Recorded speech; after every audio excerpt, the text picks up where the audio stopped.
Recently, 3 Canadian companies took a proactive position in providing environmentally friendly options for fueling the next generation of vehicles powered by fuel cells. On June 11, 1999, Petro-Canada, Ballard Power Systems, and Methanex announced a 5-year memorandum of understanding to fuel a cleaner Canada. Just as we've done in California with Daimler, Chrysler, Ford, Arco, Shell, and Texaco, and the state of California, we wanted to lay the groundwork here in Canada to start to resolve the issues around fuel infrastructure for fuel cell cars. One of them is to bring a demonstration project to Canada where methanol fuel cell vehicles would be able to refuel at Petro-Canada stations with methanol that was produced from Methanex. And then the ultimate goal is to prepare for a commercially viable fuel distribution network across the country so that we could service these vehicles in any location across Canada. The David Suzuki Foundation, an organization concerned with the environment, issued a release supporting this collaboration as a welcome first step to reduce fossil fuel pollution and the risk of climate change. And this announcement was one more step where the public and governments and the energy companies and other parts of energy use cycle are starting to look at alternatives. As we said at the time, we don't see that as the end, but it's the start of a new phase of how we use energy. Greenhouse gases such as carbon dioxide, methane, and nitrous oxide are by and large released with the combustion of energy. Scientific evidence has made a strong link between trapped gases, global warming, and extreme weather. With impacts ranging from the warming of the ocean, which causes the expansion, that sea level rise, the melting of glaciers, the melting of the polar ice caps. In British Columbia last year, the immense snowpack. You know, everybody says, well, that's El Nino. Yes, but El Nino is more intense and more frequent. So transportation is a key part of our greenhouse gas problem. When we look at today's pie chart of where our trouble comes from, it's motor vehicles. The reason that the auto industry needed to look at a different power source than the conventional internal combustion engine was environmental benefits. Fuel cell vehicles have either no or exceedingly low emissions of air pollutants. So that was the thing that drove the auto industry to look at fuel cells. But now that they're looking at fuel cells, they're seeing a lot of other benefits. Higher fuel efficiency. Fuel cells are electrochemical devices, and they have much higher fuel efficiency than internal combustion engines, 2 to 3 times what a conventional gasoline engine has. What makes the fuel cell such a clean technology is that it uses hydrogen as power to produce the electricity with only heat and water as byproducts. Using gaseous or liquid hydrogen as fuel makes it a true zero-emission system.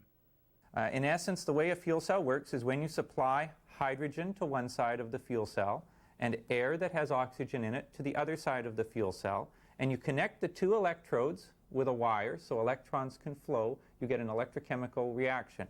In essence, the hydrogen atom ionizes, so the hydrogen atom is made up of a proton and an electron.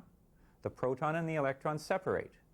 The proton can go through the proton exchange membrane. That's why it's called a proton exchange membrane. The electron can't. So the electron flows through the wire, and a flow of electrons is electricity, so we capture those electrons and use them for the useful work that fuel cells can perform. And on the other side, the electron meets up with the proton that's made its way through the membrane and attaches itself to oxygen from the air, and it forms water. Current technology allows adequate storage and use of hydrogen fuel only on larger vehicles, such as buses. Since there are space limitations on passenger vehicles, a liquid fuel, methanol, will be used. So you have the advantage of being able to refuel your vehicle in much the same way as you do today. It also has a fairly high hydrogen to carbon ratio, so you can extract a lot of hydrogen out of the methanol molecule. It is also a very simple molecule, so easy to break down into its constituents, and hence you can easily reform it at relatively low temperatures to produce the hydrogen. Today's methanol is predominantly made from methane, which is found in natural gas. Since it is a fossil fuel, the concern is what kinds of emissions can we expect? The expectation is that there will be zero NOx, zero carbon monoxide, and extremely low levels of hydrocarbons, about half of the super ultra low emission vehicle regulations that are being implemented in California. The other component of emissions is with respect to greenhouse gases, and in particular CO2 emissions. And again here, if you look at things on a life cycle basis, inclusive of the production of methanol, we're talking about, roughly speaking, a 50% reduction in the amount of greenhouse gases emitted per mile traveled when compared to, if you compare a methanol fuel cell vehicle to a gasoline internal combustion engine vehicle. The fuel cell is only part of a complete powertrain. It produces the electricity that drives the electric motor which turns the wheels. This system is being tested in demonstration vehicles throughout the world. It's on 3 buses that TransLink are driving on a regular route from Port Coquitlam to downtown Vancouver every day. It's being used in 3 buses that the Chicago Transit Authority in Chicago is also using for testing.